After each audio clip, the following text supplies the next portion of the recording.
Shed, and this is my yarn chat number 14. This is a Wyoming handmade podcast. I talk about my life in a very small town in Wyoming and my love for all things handmade. For me, that's mostly knitting, but I do a little weaving and cross stitch as well. Per usual, we shouldn't be surprised. I've started this multiple times and I don't even care this time. We're just gonna forge ahead. My co-host Baxter has joined me. I don't even think it's coincidental anymore. When I go to close the door to this room, he immediately bolts in and thinks something interesting is going on. So I guess he's just going to be along for the ride. He was chattering earlier, but hopefully he'll settle in for a nap. And I guess he's here to stay. So today I have an almost finished object, an older object that I've picked back up and gotten to work on. And then I have a continuation of some of the works in progress that I told you guys about last time. I think I did this 2 weeks ago. And I gotta say, 2 weeks feels like a good pace for me. Feels like whenever I come to the next week, I always think that there's not enough to discuss, but every 2 weeks feels frequent enough to keep you updated and frequent enough that I don't miss doing it, but not so often that it feels like I'm a slave to having to film every single weekend. So I think I'm gonna try and stick with this every 2 weeks thing. I have a few little additions to the stash, mostly just from my monthly clubs, and I haven't showed you guys that in a while, and just some favorite things that I want to talk about. So I guess first up, most important, is a knit along that we have going on at the moment. I'm co-hosting this with Diary of a Yarn Snob, who is, Baxter's trying to play with my needles. He went for those quick. I'm co-hosting this with Julie from Diary of a Yarn Snob. It is, the hashtag on Instagram, I'll put it down here, DYSMS3color, KAL, I believe is what it is. I hope I didn't get it wrong since I'm the one who came up with it. We're doing the 3-color cashmere cowl by Joji Locatelli, and mine is almost done. I mean, it's done effectively, but it's not really done. So let me hold this up. This is the finished object. It has not been blocked. I literally cast off just last night. If you look inside, all of my ends still need to be woven in, and I like to weave my ends in and then block and then trim off that little bit of end. So I still have some work to do here, but it's mostly done. I haven't tried it on yet. Just literally finished up very late last night. So these colors came, if you've heard this before, I'm sure you know, these colors came in one of my Yarn Box Socks monthly subscriptions. It is 3 skeins of Luette Gems Fingering, which are 50 gram, like half skeins. This is Fern, Cloud Gray, and Blush. And I mean, you could see that I have altered the pattern a little bit. And that's one of the things I love about this knit along is that every single one that I've seen so far, somebody has taken the pattern in their own hands, changed the configuration, changed how they do the skinny stripes, added gradients, or used a set of mini skeins, used sock yarn leftovers. People have used variegated yarns, just all different configurations, and I really love it. The biggest thing that I did is technically in this section, if you were to do color A, B, C as written, it's supposed to start with gray and then green, gray, green, and then this whole section would be striped gray and green. But I kind of wanted the gray to go all the way through, and I worried that I was going to run out. So I just reorganized things a little bit. And then in my skinny stripe section, I just wanted that pink to have a little more presence than just this one thick section. So I just continued it in the skinny stripes. Otherwise, it's pretty much as written. In this last section, I didn't do the little stripe. I just did, this is probably 5 or 6 rounds, and then, hi Max, his little ears, oh my gosh. And then just did my 1x1 rib. So I gotta block this baby while weaving some ends and then block it, and then hopefully you guys will see it next time all finished up. So this cowl officially started February 1, and we went back and forth about how much time to give people. I thought reasonably, you know, a month is plenty of time to get it done, and I think based on the finished objects that are rolling in, a month probably would have been enough time, but there's also a ton of knit alongs going on at the moment. So we figured, like, let's not rush people. 2 months is fine. So I kind of didn't want to finish mine immediately, because if you're hosting the knit along, you don't want to be like, oh, I'm done, and then kind of lose interest in it. I still would want to be working on my project and see all of them rolling in and keeping up with everybody. So I don't know if I'm going to do a second one, but I loved this. I think this is a great gift knit.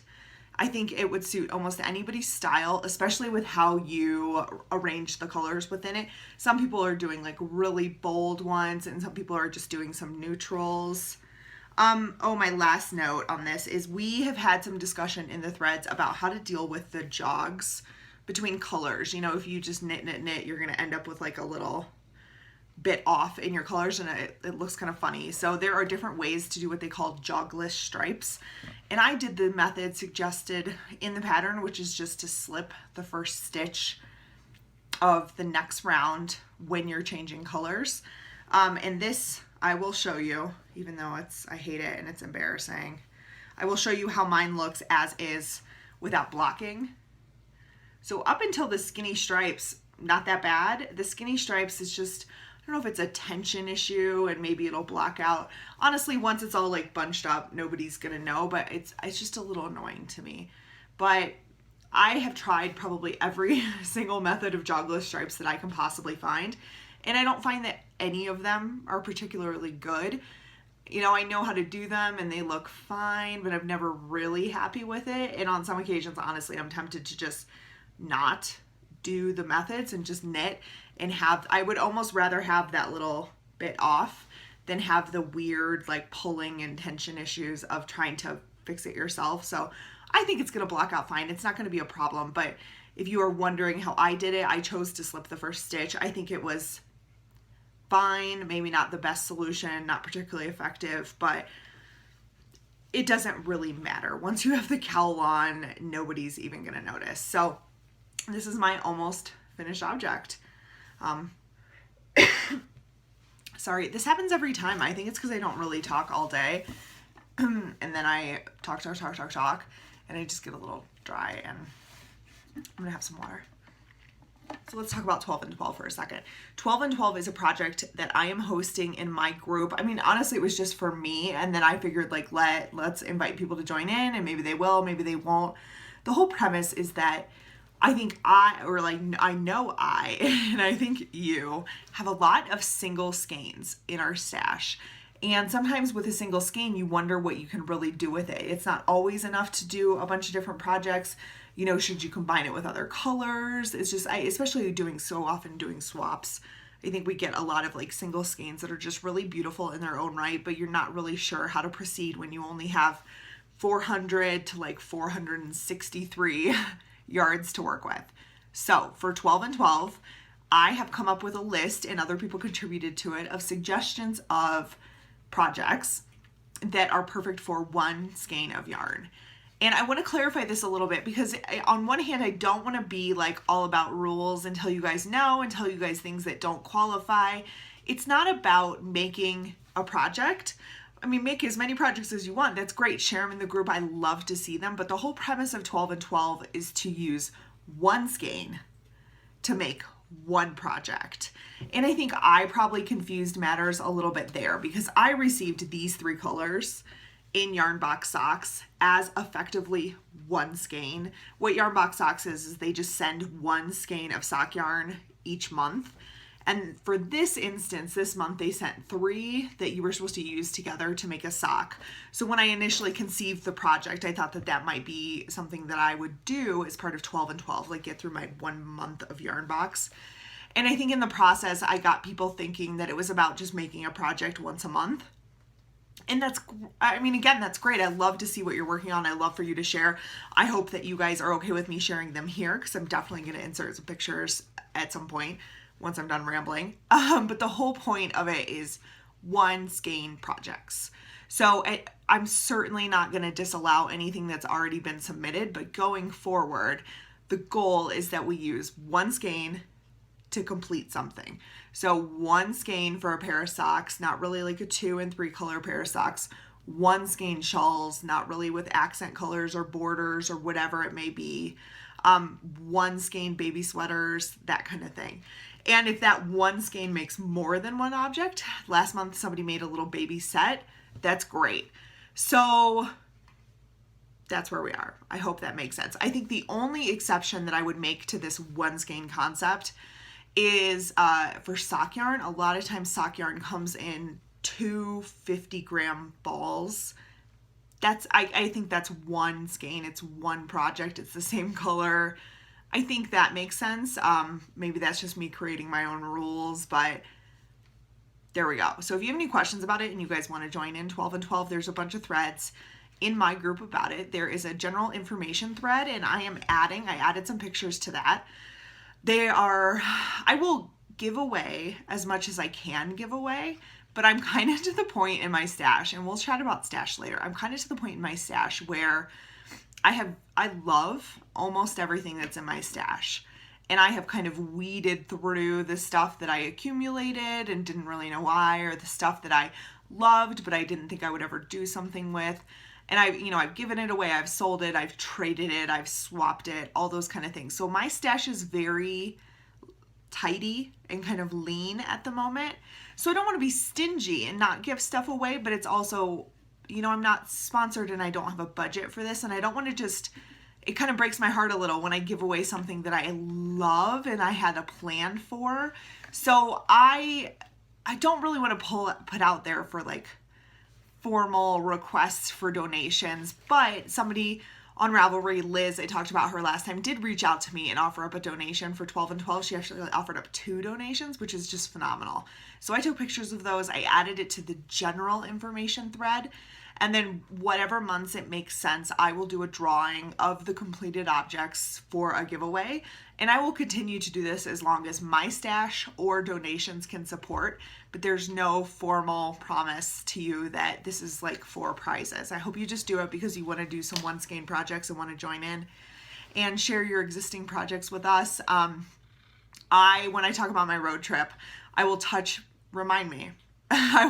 back on this idea. So I genuinely hope that nobody thinks I'm being stingy about what's in my stash, but I got it like on point with stuff that I love and stuff that I want to use. And I don't want to I want to share the love, and I love sending packages out to knitters, but at the same time, sometimes it's kind of hard to just like give your stuff away when you envisioned it becoming something.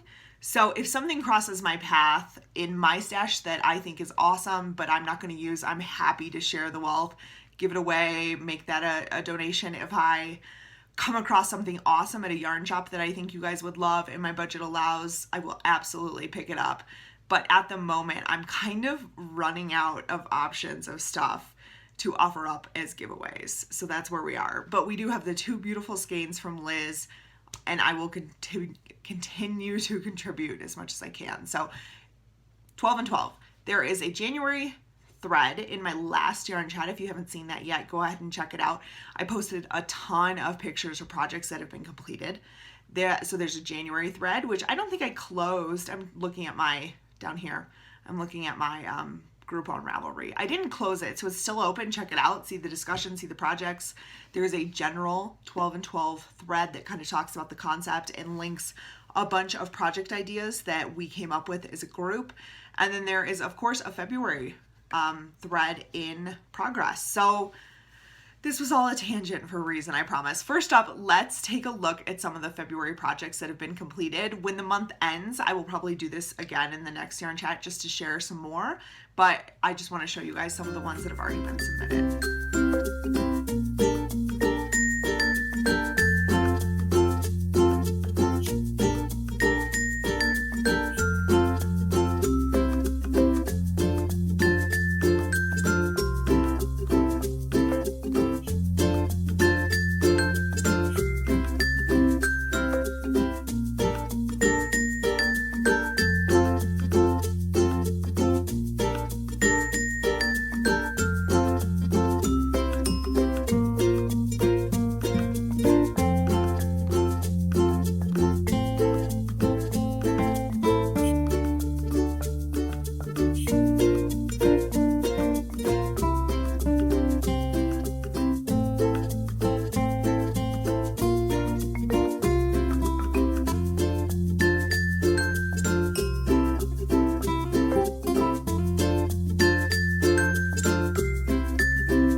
all of that was a very roundabout way to mention this. This is something that I talked about last Yarn Chat, but I couldn't find it. I knew it was like back there somewhere, but I wasn't really sure where. So for February, my project has long since been done. I showed it off last week. I did a sock head hat and it went really quickly. So I thought that if my time allowed, I would try and do a second project because I have yarn that I want to get through and I have techniques and things that I want to try out. So I decided to get to work on a pair of socks. And the yarn that I'm using, oh, I wish I had a second ball. All I have is this sad little thing. This is Knit Picks Felici. I don't remember the name of this colorway. I think it might be something like Countess. It's purples and blues and this like hot magenta color. So let me show you. The whole point of this was to try an afterthought heel. That's what I really wanted to try. My socks, my calf ankle situation doesn't fit well with like a really tall sock. So I tried out the Rose City Roller pattern a while ago and just loved it. I thought it was ingenious. So since then I like know the theory of how to do them and I always do this little rolled ankle cuff now.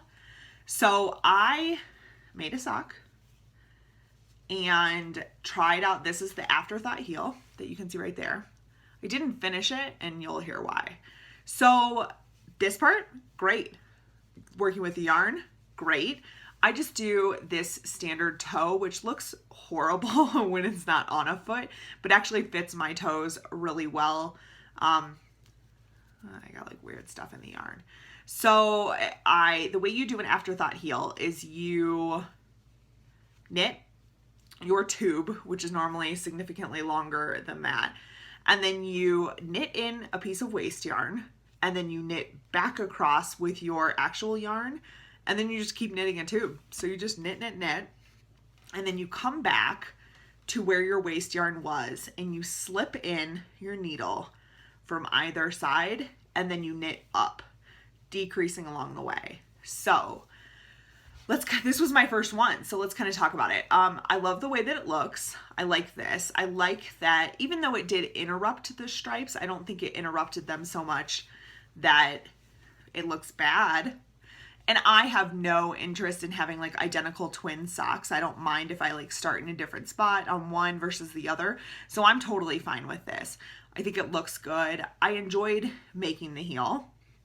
I enjoyed being able to just knit in that waste yarn and keep going and not get interrupted by the heel. I didn't love the process of, you know, especially if you're a second sock syndrome person and you finish the sock and you have a hard time then like starting your second one. I think equally you would have a hard time finishing your sock and then remembering, oh yeah, I don't even have a heel yet. I need to go back and do that. So I definitely think there was like a delay between the day that I finished the toe and the day that I actually picked back up for the heel. I didn't mind the heel though. I don't think I had any problems losing stitches. I was able to pick up the stitches from that waste yarn pretty easily. I liked it. I really did. And this is something that I'm going to do again, definitely. Okay, sorry about that, guys. Like tears in my eyes. I had a little coughing fit and I didn't want to make you sit through it. This heel is going to be something that I do again, definitely. So let's talk about why this sock is not finished.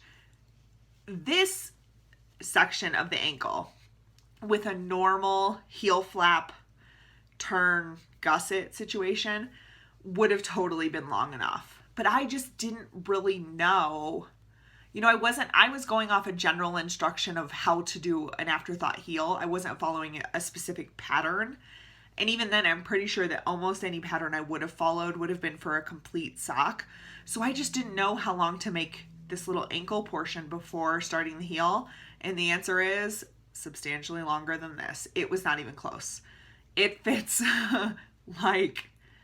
it like barely goes on my foot. You know, from here down, it's great. And then this is like, it's beyond an ankle sock. It's really, really, really, really low. It just doesn't work at all. So I decided to keep going with the same yarn and just start another sock. This is not an afterthought heel. I don't know why I switched it over. I think maybe because I was grumpy that this one didn't work out. This is just your standard heel flap turn situation. And this is a slightly taller ankle portion, but I have a pair of socks in the works. So we are going to be leaving town shortly. I don't know that I'm going to finish these in time, but for just a general work in progress, I really want to knit more socks, and I don't love it, and I can't figure out particularly why. I like, obviously, working with yarn. I want to have the socks. I don't not enjoy any portion of the process, so I don't know why as a whole I never think to knit socks. My needles are US 1.5 Knitter's Pride cubics, which I quite like. My only issue with, maybe the reason I don't like knitting socks, my only issue with these needles and every other sock needle I've tried is I hold them differently because they're so small, and I'm trying to identify where, because it doesn't cause hand pain. If something rubs, I think it rubs like right here, the way that I hold them, and it hurts after a while. It'll get like really red and irritated. So I got to figure that out. Maybe I'll watch some videos to see if I can kind of change up my knitting technique a little bit and figure out how to make it more comfortable, because yeah, nothing about sock knitting displeases me, but it's never the thing that it's never my go-to. And I would like it to be, because it's obviously the perfect use for so many different skeins of yarn. So this might not be done for 12 and 12, but my February 12 and 12 contribution is already complete. And hopefully we'll get more rolling in, and I'll show them to you in the next video. Since we do have a giveaway this time around, let me detour briefly. We are leaving town for a few days at the very end of the month, and I think we leave this coming Saturday and we return the next Saturday. So it is unlikely, and my parents will be in town. That's what I meant to say. It is unlikely that I will be able to film next week, which is fine because it fits with my every other week kind of vibe that I want to stick to. So I will do the drawing live on the next yarn chat, but we are going on a business trip, and I won't have a ton of time to be on Ravelry and doing something. They keep us busy all day long. I'll go into this later, but I might not be like immediately on it to close a thread or to let you guys know, but that's the general update of things. If you don't hear from me in like the first week of February, it's just because I'm traveling. No, definitely not the first week of March. It is just because I'm traveling, and we will do that giveaway very shortly thereafter. So 12 and 12, if you have any questions, let me know. Share your projects on Instagram, definitely. I realized I don't think I post a picture of my own finished objects yet, so I need to do that, but even though I did show them on the podcast. So, okay guys, so this is my Fawn and the Fox bag, very large bag. I don't want to show it to you too much because we have 2 long-haired dogs. I can't even stay on top of it. I try as I might, and I do try. I feel like their hair is everywhere, and it's horrifying, and I don't want you to have to see it. But this is my Fawn and the Fox bag. Big old sweater size. And I'm sure this looks familiar because you have seen it before. In the fall, I joined, I think it was with my sister's knitter, a knit along for Brooklyn Tweed patterns.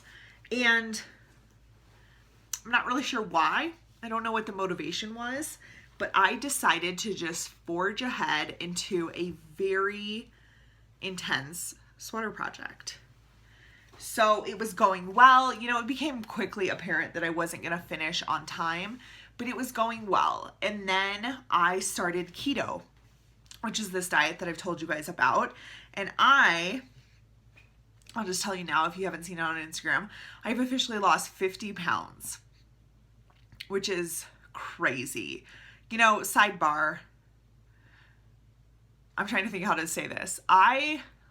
The weight loss is coming pretty easy, which is amazing. But I know that some people are thinking like, if it's this easy, why didn't you just do it ages ago? I'm not unaware. I didn't want to be overweight. I have tried my entire life to lose weight. My parents put me on Jenny Craig when I was in elementary school, and it didn't work. I can't explain it. It's not a willpower issue. It's not a follow the plan issue. It just didn't work. It was not right for my body. There was something wrong with it. And keto has been like a savior it's been a miracle for me, and now it's happening pretty easily, and that's great and that's exciting. I don't want to talk about diet for forever, but if you wonder, like, you're 32, why didn't you just get it together a little earlier?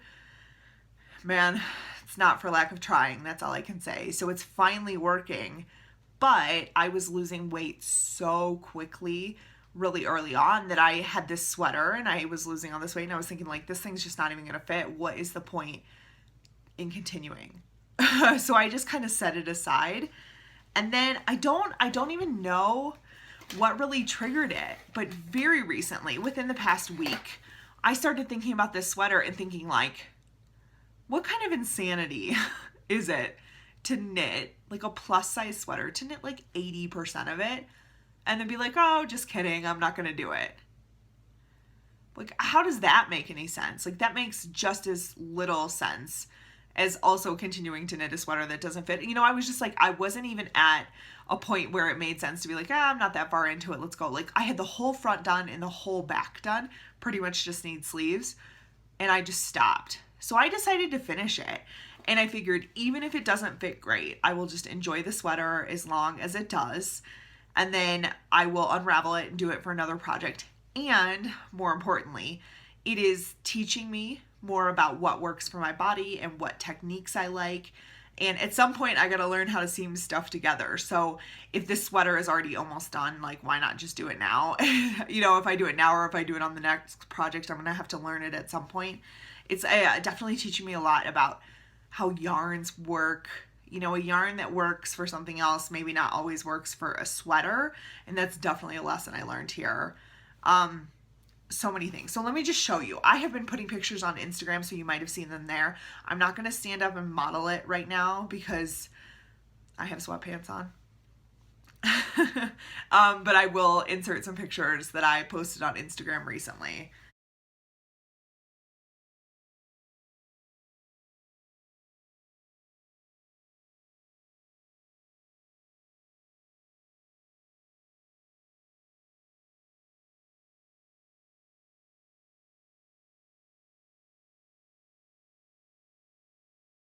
Okay, so here is the sweater. There's no good way to hold it. It just looks huge. And I mean, if you can see from that picture of me wearing it, like, it's definitely too large, but I'm okay with that. I do like the oversized thing anyway. So I'm just, you know, even if I only get a few weeks or months of wear out of it, oh well.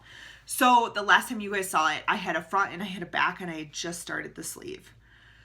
I went ahead and ripped out the sleeve because I think I'm going to do them differently. And then I seamed the front and the back. So you seam at the sweater, or at the shoulder up here. And then, let me think about this. No. So I took the front and then I had to put on the collar. That's what it was. So you do the collar, and I did modify the collar from the original pattern so that it wasn't as deep. In the original pattern photo, she's wearing like a button up underneath it, and I don't know if you could even wear it without something underneath. This one I think I'm going to be able to. So I took the front, I added on this ribbed collar, and then so hard to show, and then you seam them together down here at the bottom on the inside, of course, and you try and match up your ribs, which I think I did an okay job at. And then I seamed the shoulders together here, again trying to get those to match up, and it's pretty close. And then I did the sides one at a time, and because I knew I had plenty of fabric to work with here, I actually, instead of using the selvage that you kind of end up with while you're knitting, I went one stitch in from the selvage, so it gave me a better seam, and it took in some extra fabric that I didn't really need. And it doesn't make such a thick seam. I mean, it's no different than a seam you would find in any commercially made sweater. So this is like my side seam right there. And then so when you knit it originally, oh my gosh, I have so much fabric here. You knit it originally, you start with this ribbing cast on, and then you end up, once you seam it, with two raw edges, one here and one here. So you pick up stitches along those, and you do your ribbing again, and you decrease them. You do each side individually, and then you seam that together as well. So the one like mistake I made, and I know I did it, and I thought about redoing it, and then I was like, stop. This is not like, what is that? something about perfection killing the good, that, whatever it is.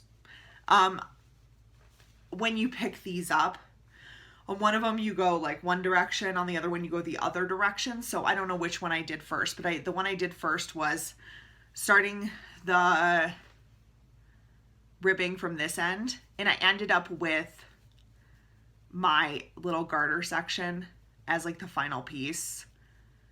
And I think it's going to block out just fine. It's not really going to be that big of a deal, but ideally you would have your knit stitches here and then your purl here. It's just the way that my stitches ended up. I didn't count it right. So that's kind of the one little complaint I would have of something that's not going particularly well. But otherwise, I mean, I'm proud of myself. I never understood knitting sweaters.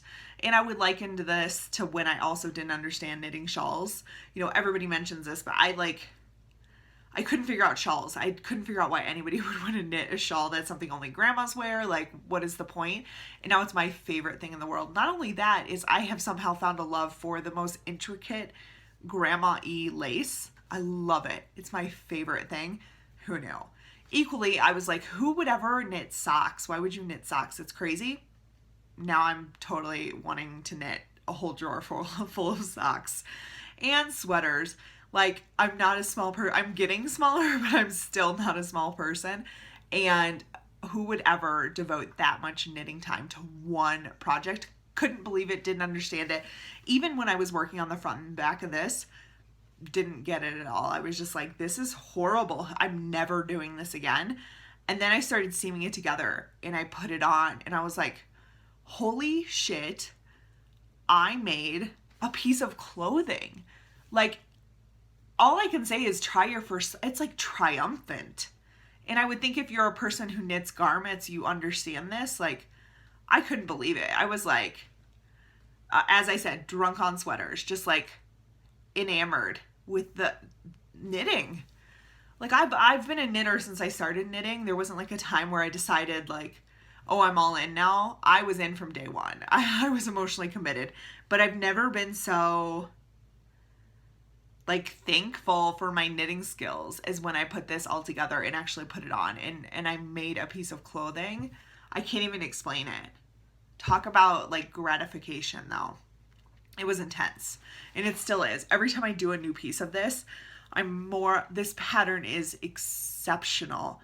The finished garment is exceptional. If you'll notice from that picture, I am like, when you think about body shapes, I am like the pairest pear in all the land. And as I lose weight, I become the queen of pears. I am like losing everything up here and then I look like a cartoon character. It is insanity. But this little side split hem is so flattering. It's ridiculous. And not only that, I'm just like, the level of detail going into this, I literally, like, I made it and I can't even believe that I made it. It came from my hands and I don't even believe it. I love it so much. So I will likely just make immediately another one of these. So that's one side, of course. And then just the other day, I picked up stitches wrong for one of these over here and I got really angry at it and set the project aside, but I just finished this other side. So we have 2 sides to a sweater. I can't even see what I'm showing you. If you don't remember from my initial talk, I did alternate skeins on these.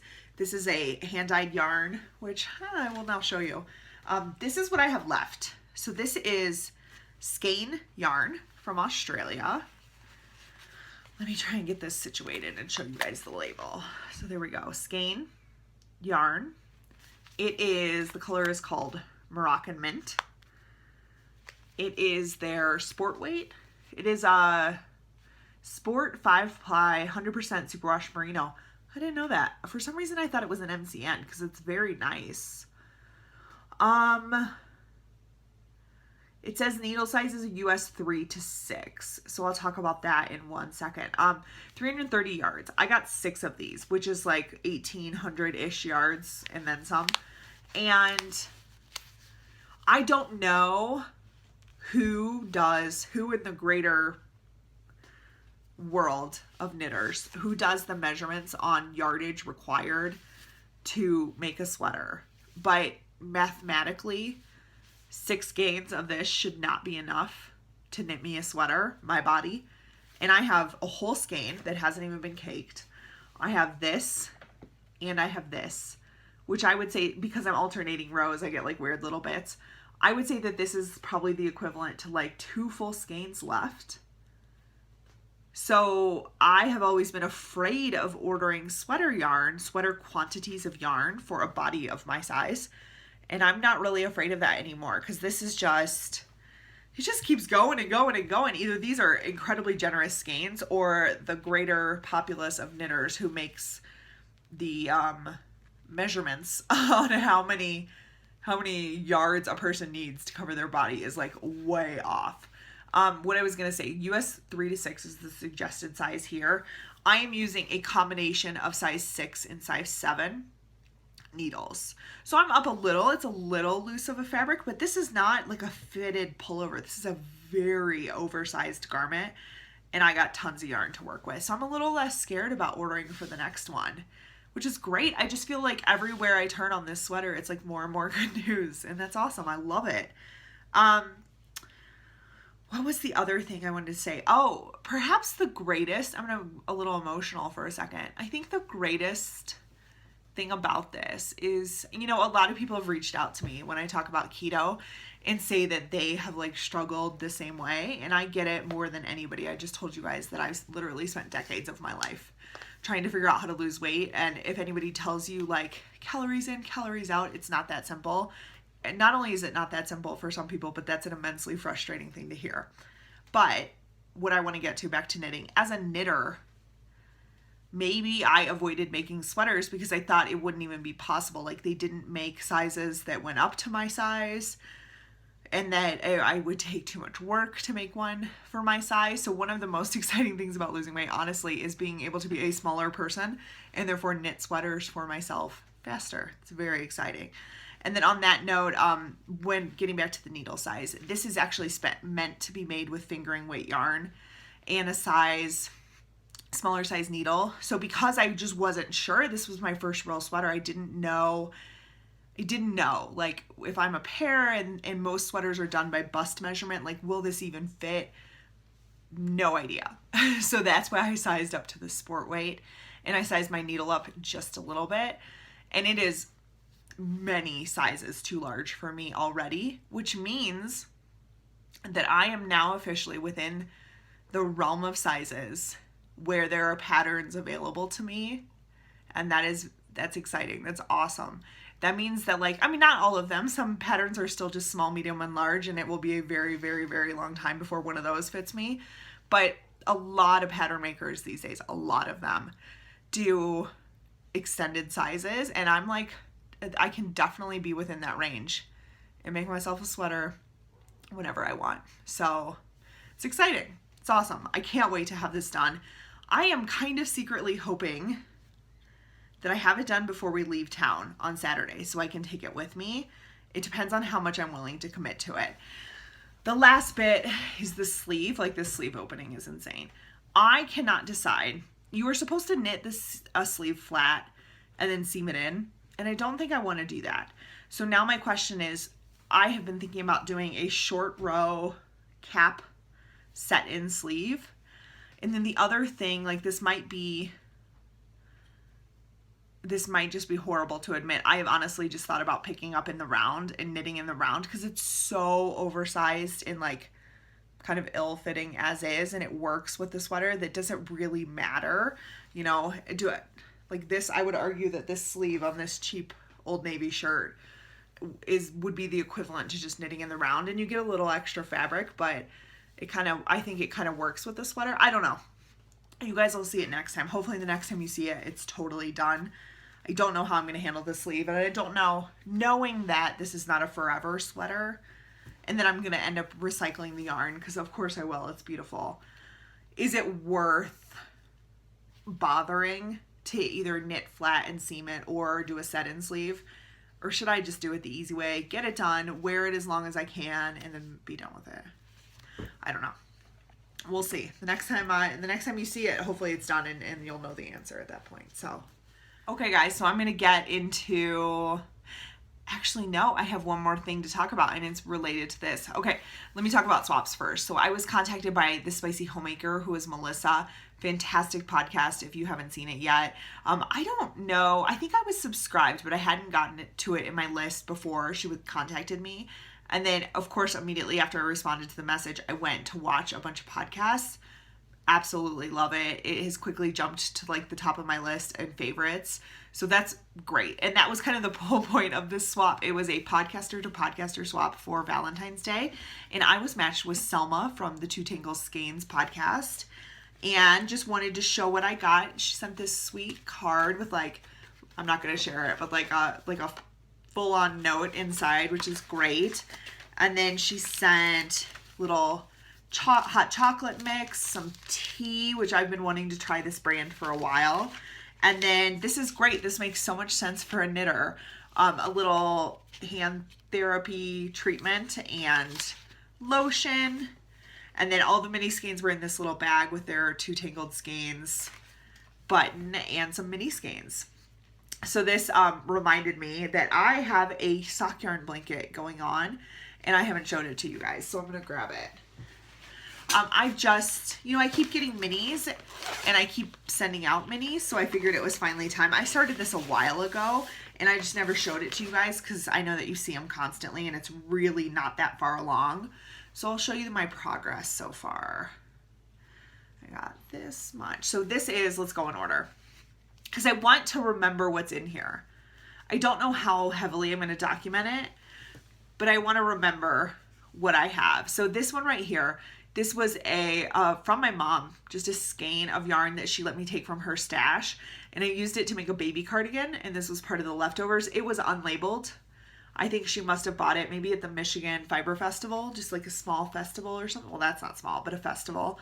This is a mixed one. This is, I think, Blue Moon Fiber Socks That Rock.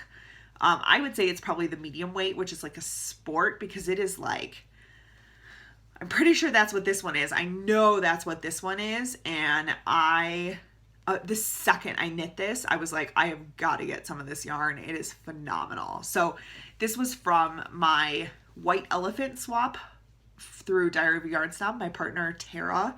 And then it was a little short, so I finished it off with this Tanis Fiber Arts Red Label. I used that to make Henslow.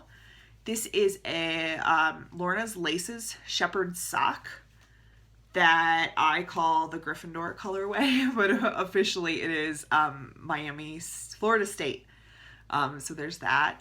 This is actually not a fingering yarn at all, but I just knitted a tighter gauge. This is Malabrigo Restita in Lotus that I used to make my Phoebe cowl. This is Becoming Art CeeLo Fingering in Lovebirds, which is the cutest name ever, that I used to make Color Affection. I got that in a trade for some Fiberista yarn. This was from Diary of a Yarn Snob Christmas in July, my partner Laura. It's a Trekking, I think, sock yarn, and I used it to make that pair of mittens that I showed you guys recently. This was also from the White Elephant swap, and this is just like, I've heard so much about Blue Moon Fiber Arts Socks That Rock, and I've thought about joining their Rock and Sock Club, but I just like cannot get enough of this yarn. I have been trolling Ravelry stash for sale items to see if I can find some of this stuff. I just love it so much. This is Andy from Andre Sue Knits. I sent her some fiber that was in my stash, and when I was kind of cleaning out my stash, I just realized, like, I'm never going to get to this. Who does better things with fiber than Andy? Let me send it over. And she sent me some stuff in return, which I think I've talked about ages ago. So this was a mini that she included. And then second row, this is leftover from that, again, I don't know if it's Wolfa or Wool Elf gradient in Ocean Breeze that I used to make my eye blink recently. This is like the darkest color, just the little bit that I had left. This pink is also from Andy, part of that mini skein pack. And then this is my February navy blue for my sockhead hat. That's Rain City Knits sock yarn. So I'm trying, I figured if I'm going to do it, I want to remember where they all came from. So not a ton of progress, but enough. To talk about the pattern, you guys know what this is by now. I'm not telling you anything you don't already know. But now I know the theory of how the squares are made, so I didn't use a pattern. I'm doing 40 stitches, and then what I'm doing is, for that center spine, instead of just doing it all in garter, which is what I usually see, I'm doing just that portion in stockinette. So you do I think it's a knit two together and a slip knit, and then on the other side you just purl those 2 stitches.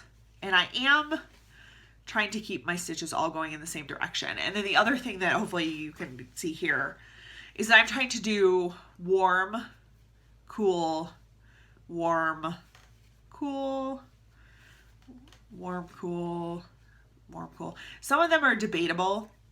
It's like there's so many colors in there. You know, this one has yellow in it, so obviously, but I think overall it kind of reads as cool. Really the point is, you know, pinks, yellows, oranges, reds-ish, and then blues, greens, purples. That's mostly what I have. Beyond that, I am not picking any specific order to how they go. I'm just trying to keep generally that pattern. The other thing is that there is a great variance, and these 2 are a perfect example. There's a great variation in what is considered sock yarn. This Lorna's Laces is quite thin, and so is the Rain City Knits. So when I do that, I try to balance it with, this is a perfect example, I try to balance it with a heftier yarn on either side to kind of stabilize it. So that is my sock yarn blanket. These little minis from Selma will be going in very shortly. And then as part of that, because I was chugging along on my mini skein blanket, I went to, I think it was Kristen, Yarngasm, has a thread about mini skein swaps. And you can just put I think that's where it is. I'll put a link so that I'm sure. I think you can just put your name in there and say whether you're available to swap. So I put in there and said, I prefer not international. And that's not because I don't want to send something international. It's because we live in such a small town. It is very difficult to send something international. Correct me if I'm wrong. If you have a suggestion, please let me know. But as far as I can tell, you really have to use like DHL, FedEx, UPS for international shipments. And we do not have, I mean, they come to town. So if you catch one of them, you can hand them a box. And I know my UPS guy's cell phone number and I text him. That's how small of a town it is. He knows our house versus our business and knows like he can bring our Amazon boxes to work, that like everybody knows the UPS guy's name. And like we had a different UPS. This is a small town. Let me tell you about small town life right here. We had a different UPS guy pick up like the run, and everybody was so devastated that we were losing our favorite UPS guy. They like, whenever he randomly comes back to town to just like pick up a day here and there because of their schedules, people like post about it on Facebook, like, oh, what are we gonna call him? Baxter's back. We're so excited. Like, that's how much he's beloved in town. That's a small town for you. So if I see him around town, I can hand him a box. Otherwise, there is no way to ship out of town. I have to drive like 2 hours away to a UPS location. That's how it goes. But somebody from, I wish I could remember her name right now. I will post all the info once we officially do the swap. But I paired up with somebody from Finland. She asked if I would be okay doing international. And I was like, Finland? That's amazing. And the one thing that we decided was if we were going to do it, like, let's do a substantial amount. So I think we're doing 10 mini skeins. So I have been winding minis like crazy. Palette, Molly Girl yarn, another Molly Girl, more Rain City Knits.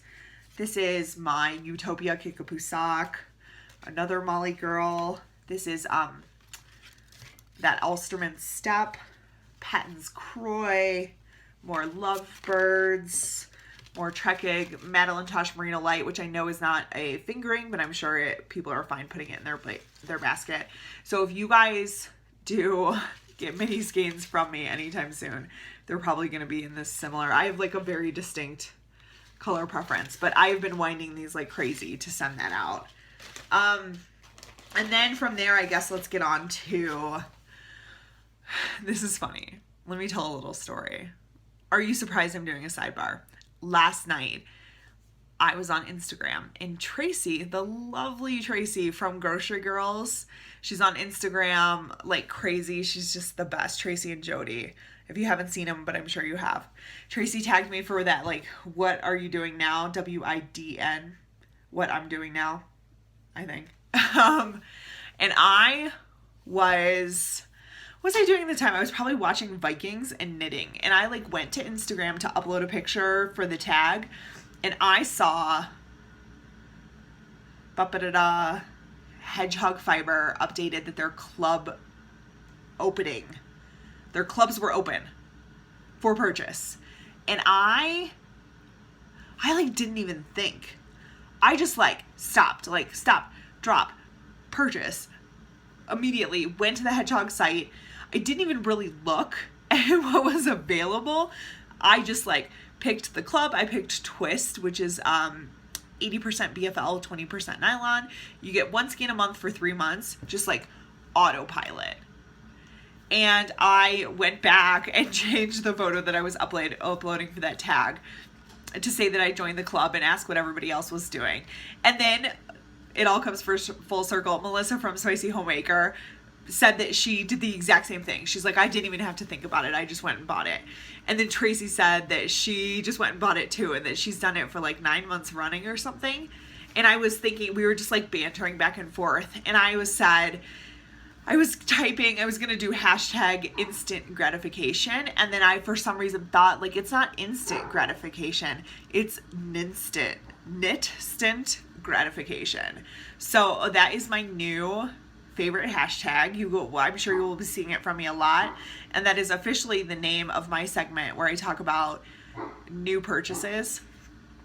My puppy is barking. Give me a second. Okay. I think he stopped. He'll probably start again. Ninstant gratification is when you are in a yarn store and just like can't help yourself and buy stuff. When you see a store update on Instagram and like lose your mind. There you go. There's a hashtag for you to use. So my additions to my stash for this section are actually yarn clubs. I have not been to a yarn store in ages, forever and ever, probably like years. That's what it feels like in my heart. So part of this, I mentioned earlier that my stash is feeling very like well kept at the moment. And I really haven't been purchasing anything at all. I've been knitting from my stash and enjoying it. I haven't felt deprived. I haven't felt like I had to stop myself. And with that, I haven't stopped myself. I haven't talked myself out of things. You know, there are a few dyers that I follow on Instagram, as I'm sure you do. Spun Right Round is the one that immediately comes to my mind. Republic of Wool immediately comes to mind. All those. The same ones that you follow. We all follow the same ones and they're all amazing and I want them all and I'm sure you want them all. But whenever they have a shop update, I go on Etsy and I add some things to my cart and I think about it and I think about the projects and then I think like, do I feel like I need it at the moment? Like, will there be more in the future? There will. I don't really need it right now. I'm busy with projects. I like what's in my stash. I don't really need to buy. So that's why this hedgehog moment was like so crazy. I was just like, boom, type, done. But lately I have really, honestly, I don't think I've purchased a single thing prior to this all year. So the two things I guess that I do have is I have my Yarn Box socks subscription and I subscribed to Republic of Wool. They have a sock club. I posted about this maybe in December. That is a company that I have had my eye on for ages. And I never see it in yarn shops. You guys who go to yarn shops and see like walls of Hedgehog and walls of Republic of Wool and walls of Spun Right Round, I can't even imagine. I've gone to some really good knit shops. No complaints about that, local yarn shops. But I have never walked into one and seen those kind of brands ever. Honestly, most of the ones I go to, it's like your Cascade and your Barocco, which is great for some things. I have a ton of it too. And then like, some other stuff. Never like this like beacon of shining hedgehog light ever. So Republic of Wool, when the sock club came around, I like had to do it. So my first month came. This is actually my January month, and you guys are just now seeing it for the first time. It is called, here we go, Republic of Wool, the cutest tag. There we go. Just the cutest tag ever. It is an 80/20 superwash merino nylon, 400 yards, 100 grams. Twist fingering is the name of the base. And the color is called Stardust. So look at this. I mean, no idea what I'm going to do with it. I don't know if I'm going to do socks. I've been thinking, as everybody has, about doing a doodler. It's amazing. I wouldn't have picked it for myself, but that's not to say that I don't enjoy it.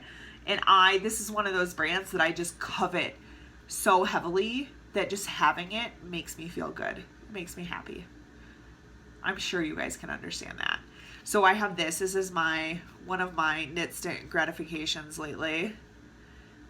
And February is already on its way. It's probably at my P.O. box as we speak, so you'll see one of those coming before long. And then this is my February yarn box socks. So you guys know that I'm not huge on sparkle, and I will say that I'm changing my mind. Maybe I used to have a really rigid like scope of colors that I would allow in my life, and like even this purple 8 months ago, never. And now I'm like I'm down with all of this. I'm into it. Orange, I'm okay with it. Red, I'm okay with it. Sparkle, I guess I'm okay with it. I'm not even offended by it anymore. I enjoy it. And I think it's all about finding the right use for it, but no complaints. So the yarn that we got this time around was, here is our little thing. That's the download link for the pattern. I'm sure it's intensely cabled based on this. It says, "Twinkle, twinkle, little yarn. We certainly believe in the yarn fairy. She's worked her magic inspiring this month's featured dyer at Jennifer at Holiday Yarns. Your skein of silver sock is 420 yards of 63% superwash merino wool, 20% silk, 15% nylon, and 2% silver metallic thread. Enjoy a little extra sparkle for your next pair of socks." So there were 5 colors, and one of them was red. And I was like, no, cannot. And what do you think was in the package when I opened it up? So apparently it was a bad photo, because this is not red. This is like raspberry and purple. And when these were sitting together just now, I even thought that they could work together in a doodler with like another accent color from here that made a little more sense. But this is my holiday yarn, silver sock fingering. The colorway is called Black Widow. So not my favorite, but I don't hate it at all. And I can definitely work with this. And, you know, most of the silver sparkle threads that we see, or yarns that we see, are not, I don't think they're this nice of a blend. Merino, silk, nylon, and then just the slightest little bit of sparkle. And it's very fine sparkle. So I'm excited. Enough. On that note though, I have decided to cancel yarn box socks. I don't really know why. I wasn't thinking about it. I wasn't upset with it. I just like 3 days ago logged in and hit cancel. Not for any reason. Nothing happened bad. It's been a very good experience. But I think that the more I get into following these kind of brands on Instagram, and the more that I like covet certain brands or certain yarns or certain colorways, and the less I buy haphazardly, the more I want to have the control over what I buy. If I'm only going to get one skein a month, I would rather go to one of these amazing dyers that we all know of on Instagram and just buy that one skein than leave it up to chance. So I'm definitely, if you've been thinking about yarn box socks, I'm not upset about my experience at all. Maybe I was done, and maybe I'll go back. I was done at the moment. So I think I have one more coming. I think this is my February, so I think I'll still get my March skein. But other than that, I have stopped on this. This is a 3-month subscription. February is on its way, so I'll get March as well. And then this will cease. It was only 3 months worth. And then from there, I think Hedgehog will start rolling in. So like 1 surprise a month. I think that's pretty good. And it's, now I'm with brands that I like. I know their colors and I know their aesthetics so well that I know that it's not even realistically possible to disappoint me. So I'm excited about that. If you guys go crazy bananas in a yarn store, upload some pictures and tag them with Knit Stick Gratification. That is what this stash enhancement segment is officially called. So last up, we're going to wrap this up. I'll talk about my upcoming trip, and I just want to show you some like little things that I've come across that I think you might want to see and might enjoy. So one second. Okay, so one of my favorite things on YouTube ever is favorite videos. Do you guys watch these? I watch a lot of lifestyle and like video, we're all doing video, lifestyle and like beauty bloggers, vloggers, YouTubers, whatever you want to call them. And they do favorite videos and I love them. I watch them like a lot. And I've wondered if there is reason or interest in doing the same. But for now, I just have like, occasionally I come across things that I really love and I really want to talk about that are either like tangentially related to knitting or not related to knitting at all. And I'm just going to tell you guys about them. So there we go. The first up that is distinctly knitting related is around, one second. This is part of keto. I drink, so this is 2 quarts. If I drink 2 of these a day, that's a gallon of water a day. And I drink a bare minimum of a gallon of water a day. And I'm like desperate for water. Okay. In the fall, maybe Black Friday, around then, I put it in a Knit Picks order. I'm sure I've mentioned it. It wasn't really worth sharing because it's just, you guys know what Knit Picks has. There's a place for it. It's great for certain things. But part of that order is that I wanted to throw on a pair of needles to try out. This is like my little bowl of random stuff. I have a bunch of Knit Picks needles. So my first real set was I think this is Harmony, is the color of the wood. Interchangeable needles. My mom got a set of these for me.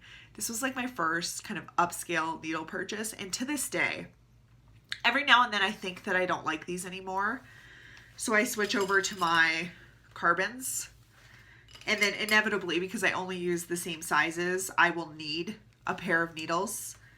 And I'll go back to these. And I still love them. I've said it before, I will continue to say it. If you are like a beginner plus knitter, you know you like knitting, you know you're going to stick with it, but you don't want to use the same needles that we all start with from Michael's and Joann's. I mean, I have a ton of them up there.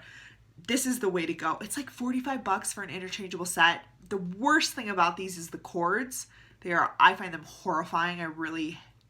At this point, now that I know there are other options, I would say I detest them. I still use them because sometimes I need to, but the needles are great. I even have them in, this colorway is the Caspian, and they actually just released a new colorway that's really beautiful. The one flaw with the needles is that this happens. I didn't even set this up. It's just sitting in the bowl. With my new sets, every single one this happens to, and I'm so annoyed about even having to contact them for replacements, which they will replace, that I just glue them back together. So those are the needles. And then of course I have my carbons. Those are a favorite. And then I have Knitter's Pride Nova Platina. So what I wanted to try out is, I'm such a fan of those Nova Platinas, I wanted to try out the Knit Picks metal tips. So I picked up, they work on the same cords. I picked up a 4, a 5, and a 6, I think. Those are my most frequently used sizes. These were $3 maybe. And if you already have this kit, they'll use all the same pieces. And I just really enjoyed the Nova Platinas, so I wanted to try these out. So I use these actually for my Liz Christie, that really intricate kind of floral shawl that I showed you guys last time. Verdict is not bad. That's what I would say. Oh, this is good. I didn't even notice this. Their wood ones are not stamped, which is annoying. I don't know if you guys can see this, but these are actually stamped. I don't know if it'll like focus. I'm trying to... you can see like little writing there. These are actually stamped with the size, which is great because it won't rub off. I would say the answer is not bad. Not bad at all. Oh, now I've messed up the whole camera. It's like freaking out. The tips are not as sharp as I would like. And the feel of the metal has a little bit more drag than I would say is ideal. But these are good. I like them. And I will continue to use them. The ones that I picked up certainly will not go to waste. I'm a fan. I enjoy them. So if you guys want to try out metal needles but are not ready to jump to like your carbon or your Nova Platina, not a bad option at all. That's all I wanted to share there is these are pretty good. Pretty good. That's what we'll say. Well, better than pretty good. Pretty really good. The other thing, this was around the holidays. I just had this box randomly show up the house and I couldn't figure out what in the world it was. And it was from my mom. I totally messed up it's like blown out in that section now. Give me a second, guys. Is that better? Sorry about that. Just a box randomly show up. And what was inside was a set of 6 of these. Can you guys see that it is garter stitch? They're like pasta soup bowls. So they are shiny inside. It's dusty. I haven't used it. I'm not like this gross. It's like shiny inside and then matte on the outside. And it is in garter stitch. And my mom's a knitter as well. I've told you this before. I just think these are the cutest things in the world. There's a set of 6 of them. And I will figure out where she got them from. I know that they come in other colors, but our dishes are white, which she knows. So this is what she sent me. I just love them. I love looking at them. I love touching them. I've seen mugs before in like different knit textures, and I want to own them all. These are adorable. We're not crazy priced. Actually, when they showed up, the first set, 2 or 3 of them was 2 of them were broken, which was really disappointing. So she contacted the people who sold them and they immediately sent out another set. And then when we tried to return the previous one, they said, no, don't worry about it. So I have a set of 6 and I passed along the set of 4 to her. So we have 10 of these.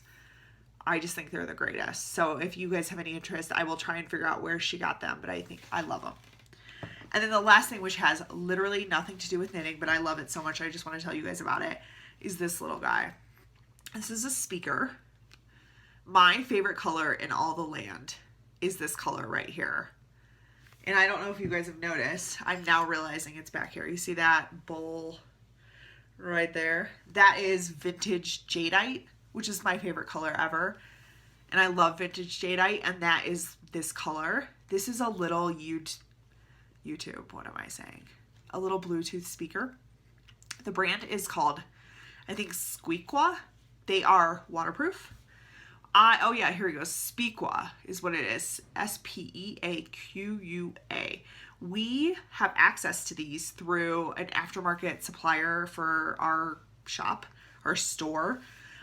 They sell, I'm not even going to get it, they sell literally thousands of things, but they are aftermarket parts for servicing and repairing all different kinds of motorsports vehicles. That's the most general way I can describe it. But one of the things they have in there is these, and that's because a lot of people have like the brand would be like a Razor or a Ranger or a Viking or a Rhino. If you know what that is, that makes sense to you. If you don't, it's like a utility golf cart is how we'll describe it.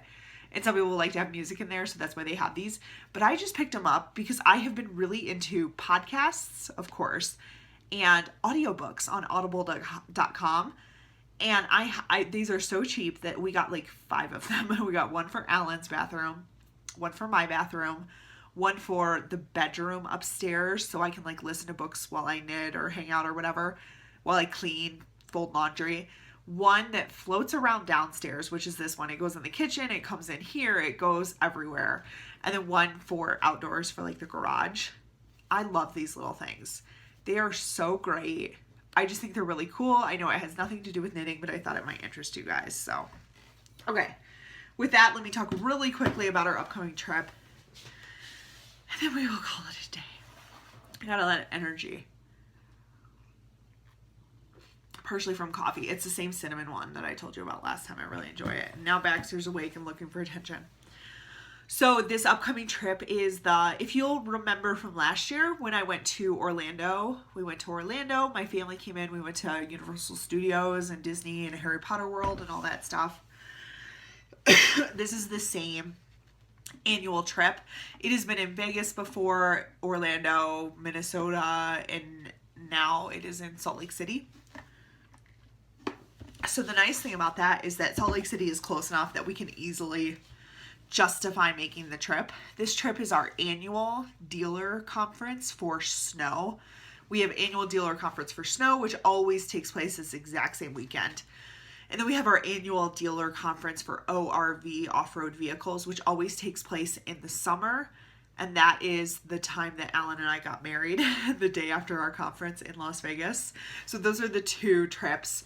You know, as small business owners, we don't really get to go anywhere, but we make a priority to go to these two trips each year. One, because they're essentially required for our business. They are very helpful for our business. It's a very smart idea to go to them. And it also lets us get out into civilization for a few days. So we are making the trip to Salt Lake City. We'll be driving. It's, there are some mountain passes that you have to drive through. So it could be maybe 7.5 hours. It could be longer, but it shouldn't be too bad. And we're gonna leave next, let me see, today's Sunday. We're probably going to leave either next Saturday or Sunday. We're going to drive to Salt Lake City, get in the day before. And then our conference is on Monday. It is on Tuesday. It is kind of half of Wednesday. And then from there, we will switch hotels to they do them at nice places, which I'm excited about. We'll switch hotels to our regular hotel and just have the remaining part of Wednesday, Thursday, and Friday come home Saturday. So we'll be in civilization for a little bit. And for me, priorities are 1, find a yarn shop. I went to Camille's in West Jordan last time we were in Salt Lake City. So if you guys are from Salt Lake City or the general area and you know of a really great yarn shop that you think I should stop into, please let me know. Because I really haven't been buying that much yarn. I feel like it's okay for me to spend a little yarn money. I would love to, this goes back to the prize thing I was talking about. I would love to kind of troll shops and find really great giveaway items for you guys. So that is definitely a priority. One of the things that we do, so I own our shop, but I'm this primary salesperson. And occasionally, every now and then, they will have the manufacturer that we sell for will give spiffs, is what they're called. They're salesperson spiffs. It's a little bonus for selling a machine. And I don't have other people underneath me, so I'm not stealing their money as an owner. It is my spiff for making a sale of a certain machine. And it goes on this little credit card, and I hoard that as my fun money when we go into civilization. So that's going to kind of be divided between Yarn Shop and IKEA. Those are my two priorities. So hopefully I will have a ton of fun, instant gratification things to show you guys next time around. So we'll be gone for the week. It's very unlikely that I will have time to film next week because we will just be getting back and my parents will be in town. They're watching the shop and watching the dogs for us. But I will be back in 2 weeks' time with hopefully some stories of amazing yarn shops in Salt Lake City. Update you guys on my sweater, let you know what's going on. In the meantime, if you have any questions about 12 and 12 and you want to join in with us, you are under no obligation to do it all 12 months. You don't have to be there the whole year. If you already missed January and February, this is not a problem. Come and go as you please, as it fits your knitting schedule. So if you have any questions about that, check out the threads or just ask me. Diary of a Yarn Snob Milk Shed 3-color cowl along is still going on through the end of March. You probably even have time to knit a second one if you want to make a gift for somebody. So if you have any questions about that one, definitely let us know. Tag them with the hashtag on Instagram so we can see your progress. And other than that, I know I rambled a lot, but it was great to talk to you guys, and I will see you next time. Thank you so much for watching. Thank you for subscribing. I saw today that I'm over 700 subscribers. I can't even believe it. 700 subscribers is amazing. It is awesome. One of the things I wanted to touch on briefly is that there are so many podcasts that I want to talk to you guys about, but I know that we all talk about each other's podcasts, and I want to give credit because there are some that I love and I'm so inspired by, and I watch them the second that they come up. But I also don't want to spend just like the whole video talking about other podcasters. But I want to give them the credit. So I have kind of a fun idea of how I'm going to do. I hope it's fun. I think it's fun. A fun idea of how I'm going to share that information with you guys, and it will be coming up shortly. So with that, let's just wrap it up. And I will say, as always, thank you for watching, and I will see you guys next time. Bye.